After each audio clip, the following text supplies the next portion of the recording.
Hi everyone, अस्सलाम वालेकुम। तो आज हम ब्लाउज़ की डोरी बनाएंगे, वो भी फैब्रिक से। और यहाँ पे मैंने ब्लाउज़ की मैचिंग जो कि उसी का फैब्रिक से मैंने यहाँ पे कट किया और यहाँ पे हमने क्रॉस से कटिंग किया था। और फिर उसके बाद इस फैब्रिक को हम इस तरह से फोल्ड करके स्टिचेस डालेंगे। और यहाँ पे स्टिचेस डालते वक्त ध्यान रखना है कि इसकी गैप को अगर गैप ज़्यादा देंगे तो यहाँ पे डोरी मोटी हो जाएगी, और फिर यहाँ पे अगर गैप इसकी कम देंगे तो इसको पलटाने में दिक्कत होगी। तो उसके लिए आप यहाँ पे मीडियम साइज से सिलाई कर ले।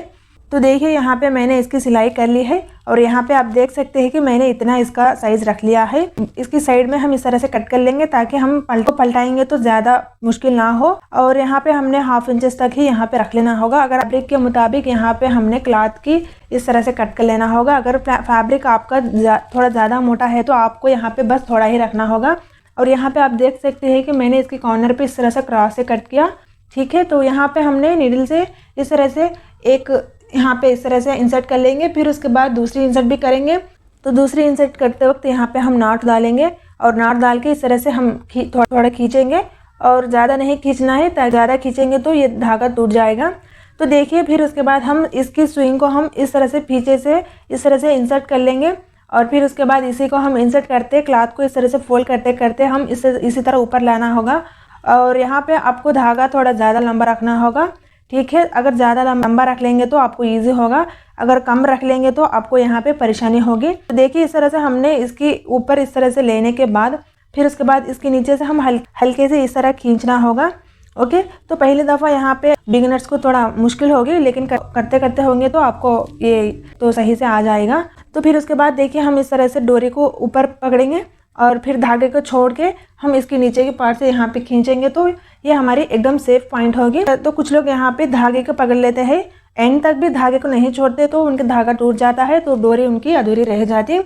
तो फिर आपको नए से एक डोरी बनाना होगा। तो इस तरह से हमने बस थोड़ी डोरी को ऊपर ला के फिर उसी को हम पकड़ के खींच के यहाँ पे लेंगे तो ये आसानी होगी। फैब्रिक के मुताबिक यहाँ पे हमने क्लॉथ की इस तरह से कट कर लेना होगा। अगर पतला है तो आप यहाँ पे थोड़ा ज़्यादा रख सकते हो, ओके। तो देखिए इस तरह से हमने डोरी को यहाँ पे पूरा कंप्लीट कर लिया है और फिर उसके बाद सेम इसी तरह हमने दूसरी डोरी को भी बनाना होगा, गाइस। फिर उसके बाद हम यहाँ पे इसके हैंगर्स को अटैच करेंगे और यहाँ पे मैंने ब्लाउज़ के ऑपोजिट कलर में हैंगर्स लिया है और इसको है ना हम सिलाई कर लेंगे।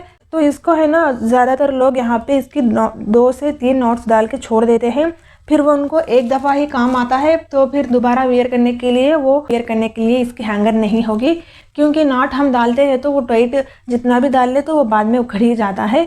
तो उसके लिए है ना हम क्लॉथ को इस तरह से फोल्ड कर लेंगे और फोल्ड करके यहाँ पे है ना इस तरह से सिलाई डालेंगे, ठीक है।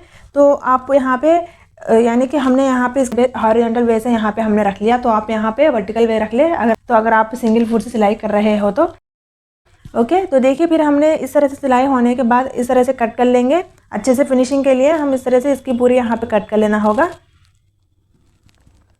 ओके।